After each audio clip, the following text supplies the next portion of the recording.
we think that we're changing and we think that we're so advanced and whatever. And I'm like, no, we've just got better stuff. It's kind of it.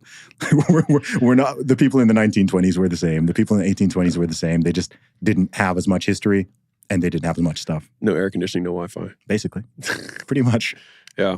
It is interesting because I think a lot about how, the poorest people today live better than, Louis the whatever, the royalty of a long era ago.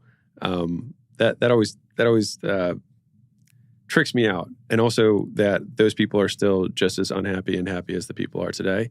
And so, I mean, none of this is new stuff, that more stuff isn't going to satisfy us. And I think that like when we die, or at least for me, like I'll probably be equally satisfied and dissatisfied as I am today. Because the thing is like I've accomplished things that I said would make me happy years ago. So I already know that that's a false premise. And so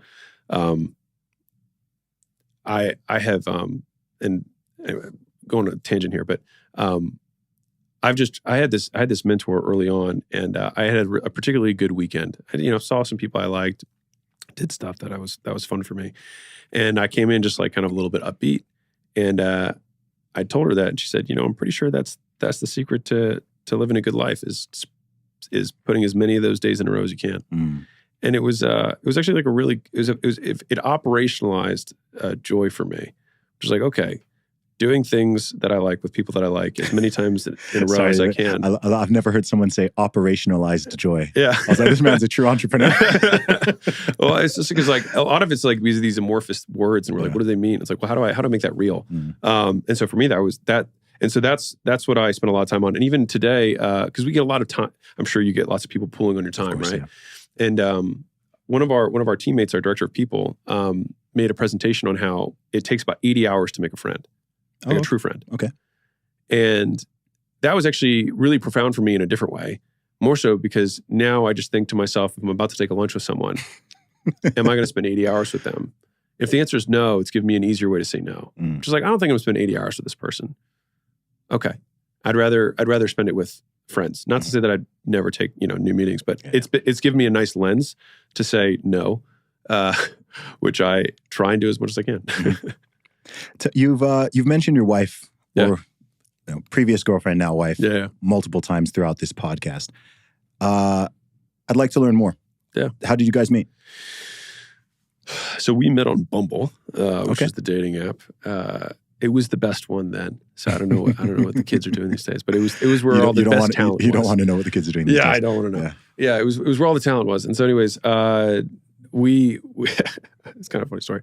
So I called her up because for me, my game plan was always like get the phone number as fast as I could so that I could get off the app. And so I called her up and set a frozen yogurt date because I said, hey, it's low commitment, right? If we don't like each other, we can dip in 10 minutes. And she tried to cancel on me the day before the date. And so I called her up and I was like, you're not canceling. I just said no. I just refused her request to cancel. And so she ended up, she showed up for the frozen yogurt thing. And we immediately just started talking about business. And that was like awesome because it was all I cared about was business. Yeah. And so I felt like all my other dates, I always had to like pretend to be interested in what they were interested in.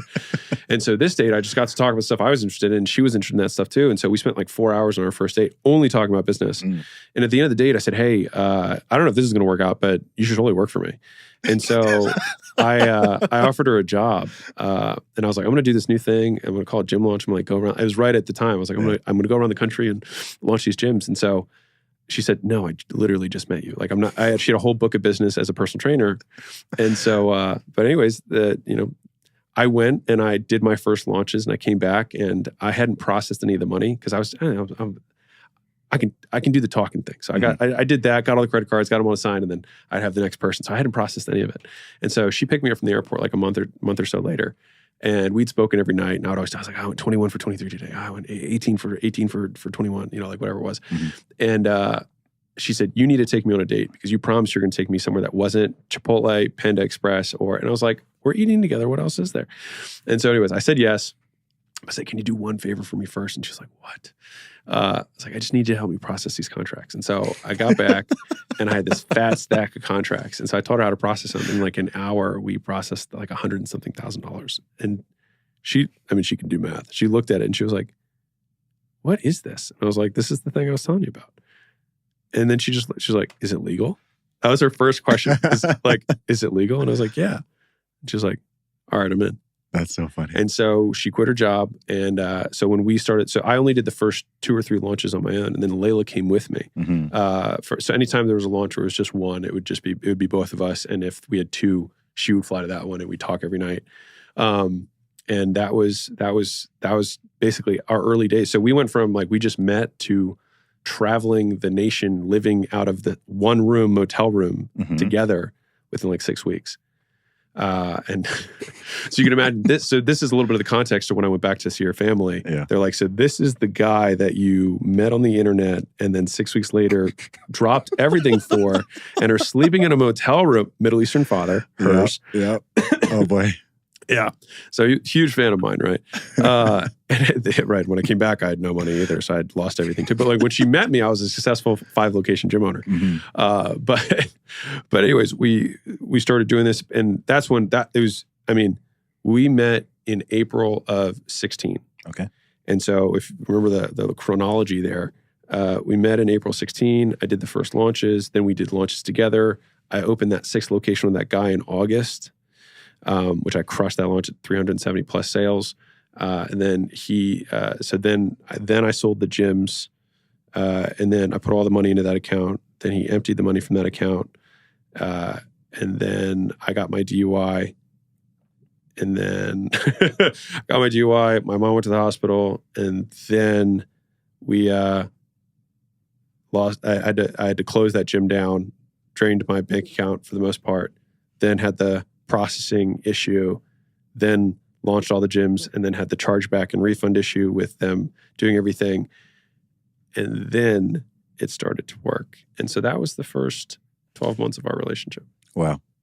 And so after things, quote, turned around, which was May, 2 months later, things were, but what's crazy though is that 2 months after that, we were taking home we took home $300,000 in personal income, 2 months after that. So I remember looking at her the month after that when I had $100,000 saved up after having nothing again.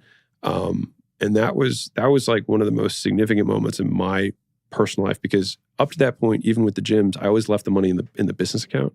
So it never felt like it was mine. It was always yeah, that's going to be for the next location or whatever. And this was the first time I had $100,000 in my personal account. And I remember being in the kitchen with her and pulling it up and getting really choked up because I couldn't even say it because it had been such a goal for such a long time. I mean, mind you, for everyone who's listening, it was 6 years, you know what I mean? Or 5, whatever it was, 5 or 6 years. And it was tough 5 or 6 years. And she came over and she dropped everything while she was cooking, and then she just gave me a hug, and I just wilted in her hands because it felt like we had made it. And I still to this day don't think I've ever felt as rich as I did in that moment. And I think about it a lot because the relative change in income was 100x. You know what I mean? I went from 1,000 to 100,000. I don't think I'll ever have 100x change in personal ever again. And I remember after I caught my breath or whatever, I was we can screw up. There we go. For the next 3 years, and we'll be okay. Yeah. Because for me, we were living together on $30,000 a year, both of us.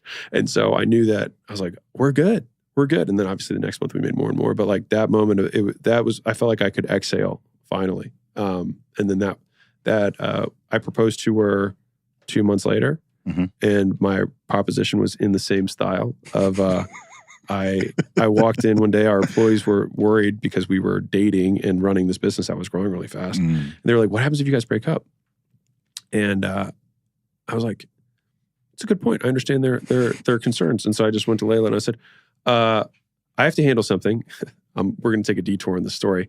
I had a fiance before this, and we had kind of left things open loop. You know what I mean? Maybe in the future. And so I was I need to close this loop. And so I said, I'm going to go fly back to see my fiance and kind of close things off. She took that as us breaking up. Oh gosh. So she flew back home. Oh gosh. Yeah. And we came back, 2 days later together, and we were at that point in Albuquerque, New Mexico. And I came in with flowers, and I was these are for you. And she was okay. I was so I've been thinking, what do you, I think it would make sense. I think the exact words I said is, I think it would make sense if we got married.